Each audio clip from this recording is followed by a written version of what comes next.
So Bismillahirrahmanirrahim, welcome back to my channel where I talk about we were discussing the agonists of alpha receptors. So agonists over here, they mimic the action or they increase the receptor action. So they will increase all the actions over here that were vasoconstriction, vasodilation of the dilator muscle, the piloerector, the contraction of the bladder. Over here, all the inhibitory actions that were vasodilation, the inhibition of release, platelet aggregation, decrease lipolysis, decrease neurotransmission. All of these things now they will be mimicked, and because the alpha non-selective one, it is non-selective of the type of receptor, it can go and attach to alpha 1 as well as alpha 2, so it will mimic the action of both of them. And for that we have exogenously produced norepinephrine and epinephrine. For alpha 1 and alpha 2 selective one, I have a diagram for you, so let's move on to that diagram. So to understand this diagram, you see there are two clowns. This clown is alpha, the clown, they are two in number.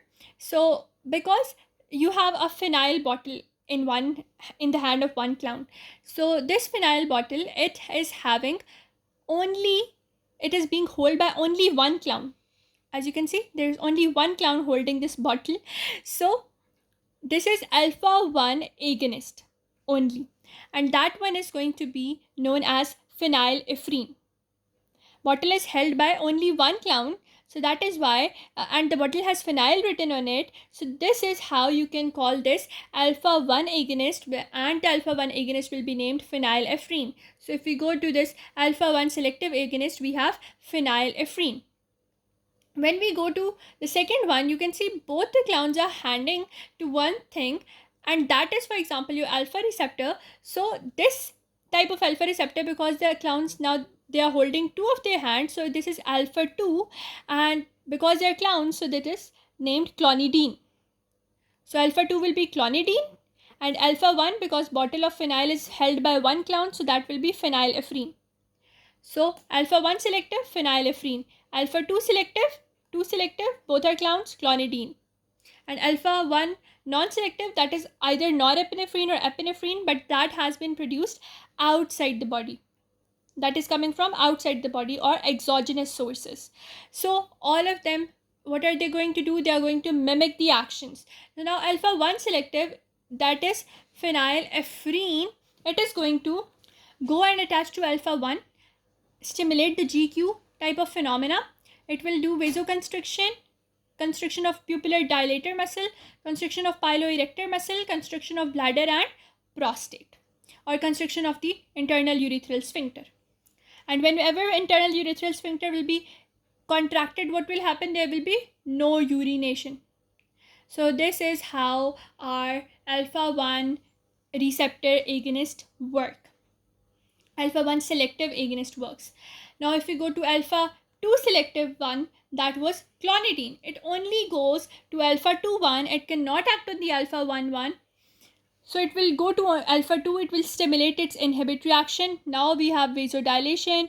Our nerve terminal have been, kind of, the nerve terminals have no neurotransmitter activity, the platelets have been aggregated, adipocytes have decreased lipolysis, and pancreas will not produce insulin. These are all the effects of clonidine. Now, as I told you, the alpha 2 receptors were further alpha 2A, B, and C. And for another alpha 2A, we have a specific agonist, and this one is oxymetazoline. For that, you have to remember that. We have no mnemonic for that, but oxymetazoline. Alpha non-selective, norepinephrine and epinephrine.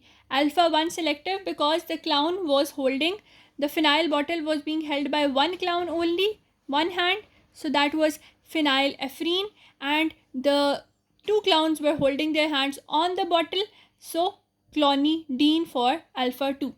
And alpha 2A has oxymetazoline. They were agonists. They mimic the action. They stimulate the action of all these receptors that they were actually doing. And for these are diagrams for their locations.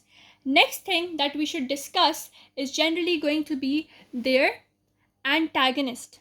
So let's hop on to antagonists. in the next video we will do about the antagonists that are going to inhibit the action or going to produce opposite action to the ones that have been produced up till now. So please move to the next video that will be uploaded in this channel in the same playlist, that is sympathetic nervous system sympathetic transmission pharmacology. And please like, share and subscribe to my videos, and keep on writing comments, so I am very much enthusiastic to produce more of such these videos, inshallah.